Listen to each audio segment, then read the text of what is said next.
କଣ ଆଲିକି ଭାବିଲୁ ଭାବୁଥିଲା ବୁଝିବନି ଏଥର କାହାଣୀ ଆରମ୍ଭ କରିବ ଭାଇ ଦର୍ଶକ ମାନେ ତ ଦେଖୁଛନ୍ତି ଦେଖିବେ ସମସ୍ତଙ୍କୁ ଅନୁରୋଧ ଯେ ଆପଣ ମାନେ କଞ୍ଚା ଲଙ୍କାର ସବସ୍କ୍ରିପସନ ନେଇକି gangs of Puri part season 2 କୁ ବହୁତ ସାରା ଭଲ ପାଇବା ଦିଅନ୍ତୁ ଆଉ ଆମମାନେ ସମସ୍ତେ ବହୁତ କଷ୍ଟ କରୁଛୁ ତ ଆପଣ ମାନେ ଦେଖିଲେ ହିଁ ଆମ କଷ୍ଟର ସାର୍ଥକତା ମିଳିଯିବ ଆମ ମାନଙ୍କୁ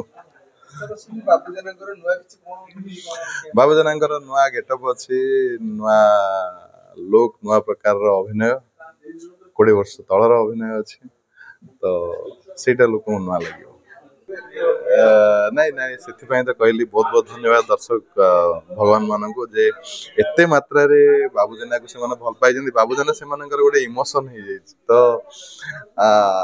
ବହୁତ ମାତ୍ରାରେ ଭଲ ପାଇବା ଦେଇଛନ୍ତି ସେଥିପାଇଁ ସମସ୍ତଙ୍କୁ ବହୁତ ବହୁତ ଧନ୍ୟବାଦ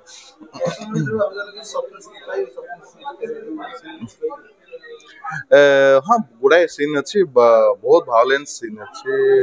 ବହୁତ ବ୍ରୁଟାଲ ସିନ୍ ଅଛି ଏଥିରେ ବାବୁ ଜେନାଙ୍କର ଭଲ ଲାଗିବ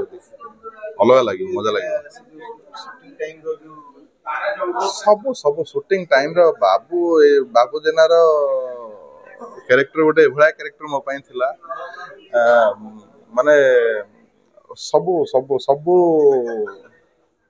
ଟାଇମ ରେ ସବୁ ଦିନର ବହୁତ ସାରା ସ୍ମୃତି ଅଛି ସବୁ ଗୁଡାକ ଗୋଟେ ଗୋଟେ ସ୍ମୃତି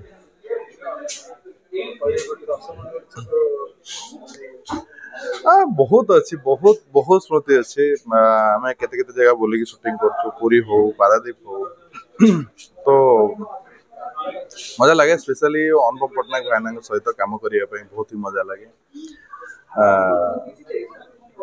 ତ କଣ ଆଉ କହିବି ଯେ ମୁଁ ବୋଧେ ଭାଗ୍ୟବାନ ଯେ ଏଇଭଳି କିଛି ନିର୍ଦ୍ଦେଶକ ଏଇଭଳି କିଛି ରାଇଟର ମାନଙ୍କ ସହ କାମ କରିବାର ସୁଯୋଗ ପାଉଛି କଣ ଆଲିକି ଭାବିଲୁ ଭାବୁଥିଲା ବୁଝିବନି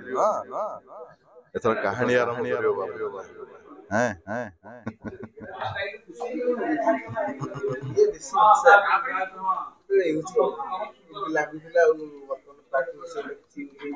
ହଁ ଯେହେତୁ ପୁରୀର କଥା ଆମେ ଯେହେତୁ ପୁରୀର ଚରିତ୍ର କରୁଥିଲୁ ତ ପୁରୀରେ ଯାହା ଯାହା ଅଛି ଆମେ ସେଇ ସେଇ ଜିନିଷ ଗୁଡା ସବୁ କହିଥିଲୁ